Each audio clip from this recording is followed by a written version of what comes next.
All right, separating drums in Ableton Live is many ways you can do it. I'm going to show you the MIDI and the audio way. So let's start with the audio way since it'll be kind of the way that I do it most of the time. I usually record the kick and snare together, hats, perks separate, right? But sometimes I'll go in and record everything separate. That's the easier way. Then yeah, you have it all set. But let's say I want to just record in the kicks first. So I'll record the kicks and snares. I'll record in that first. Set the BPM up here, turn on the metronome, hit record. I have record set here. My SP is running into my sound interface, and that's pretty much what I'm doing. I'm just gonna record the kick snare, and then I'm only gonna do a 2-bar, and then I'm just gonna show you how I separate them.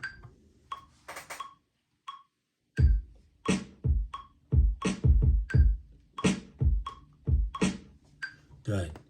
Okay, that's a simple little 2-bar. So there's a couple things you can do. Let's say everything is not where you want it to be. You want it to be a little more on. You might go in and do a little adjustments here or there. Okay, that looks pretty good. I'm gonna adjust this one. And then maybe you want this kick here. It looks like it could come out a little bit. All right.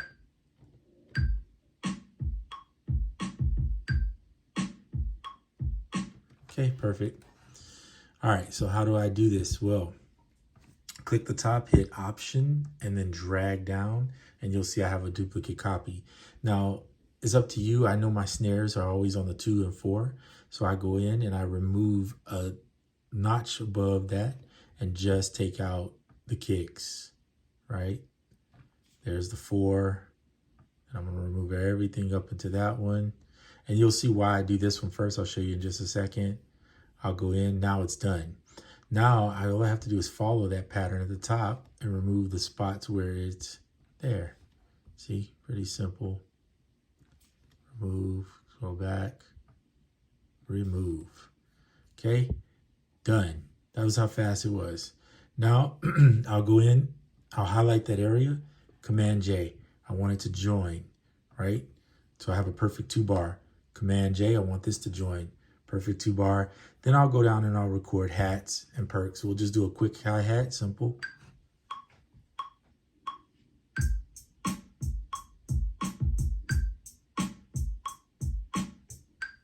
Done. Okay, that's a simple hi-hat. I'm not really trying to make too much out of it. You can go in and adjust if you want. I don't want to. I want my stuff to be off.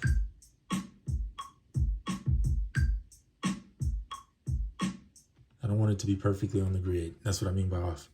Okay, done. So there you have it. Now I'm going to mute these tracks, and we're going to take a look at the MIDI version, which is, I won't say it's similar, but it's a little different. All right, so let's pretend this is my kick. This is going to be the snare. So the way I would do it here is if I want to record together, then I'm gonna use a keyboard for this one. Put that on. Okay, and you look down here, I'm using this kick, that snare, that hat.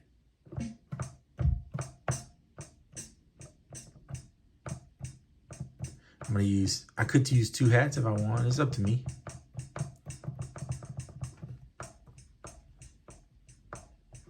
Right, depending on what I want. All right, but I'm gonna just do the kick and snare first, same way. Okay, and then I'll show you how to separate them.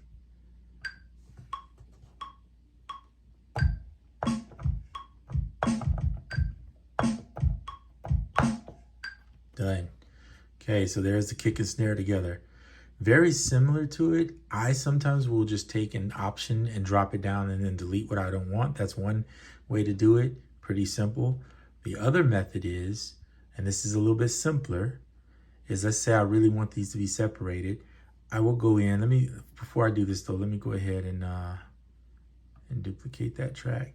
I just want to have enough of the tracks. Okay, so what I will do is I'll go in and find out on this track, I use this snare, right? All you have to do is grab that snare, drag it here, and it automatically will separate the part from it, okay? And now when you look here, you'll see that the snare is right there. It's in there.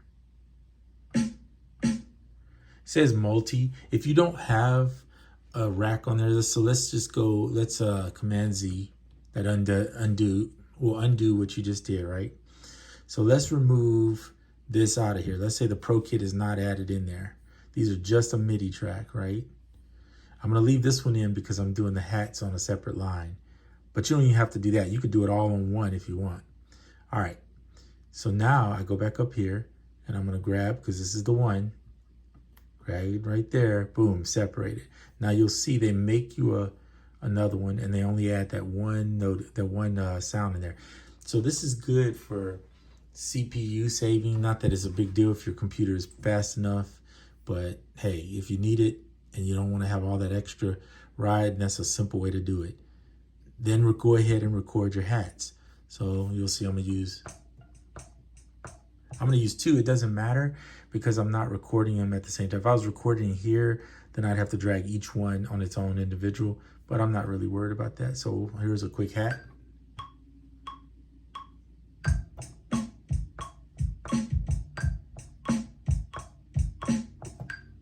Done. Okay, hats are already on their own thing.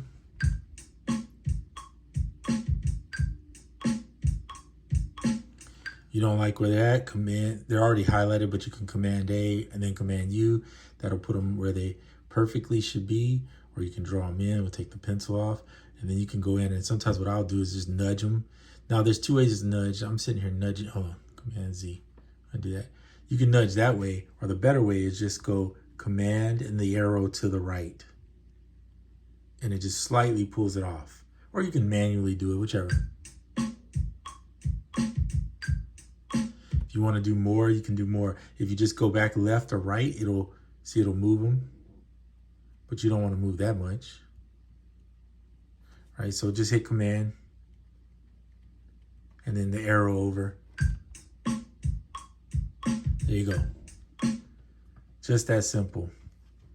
Now you have your drums separated. Pretty cool.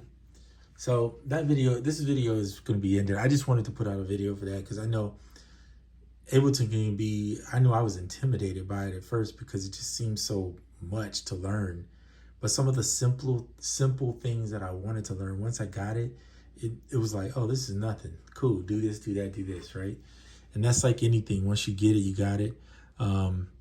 But I find it super easy, very quick to maneuver around here. Once I really think these commands, I'm being honest, if you get these commands down, then you flow through this stuff pretty quickly. And that's the key. Now, what I did was, I think I put it in another video. I buy the little, they're on Amazon. It's basically these little layovers that go over your keyboard. And that's how I learned a lot of Ableton. Between watching videos and then using that layover to get the commands down, pretty much helped me learn Ableton. And I wouldn't say I'm the best at it. I've only been using it maybe 4 months, 3 or 4 months. But I've learned enough to be able to function in it and make songs. So anywho, that's it for this video. Now I'm starting to ramble. Just wanted to show you that. If you got any questions, leave them in the comments section. Hit the like, you know, all that stuff that people say that I don't really want to say. Hit the like if you want to hit the like, you know, it's up to you. If you don't want to hit the like, that's fine too. I'm not tripping. I'm just all about helping people try to learn. All right, so there's 2 ways to record drums in and get your drums separated so that you can mix. All right, I'm out.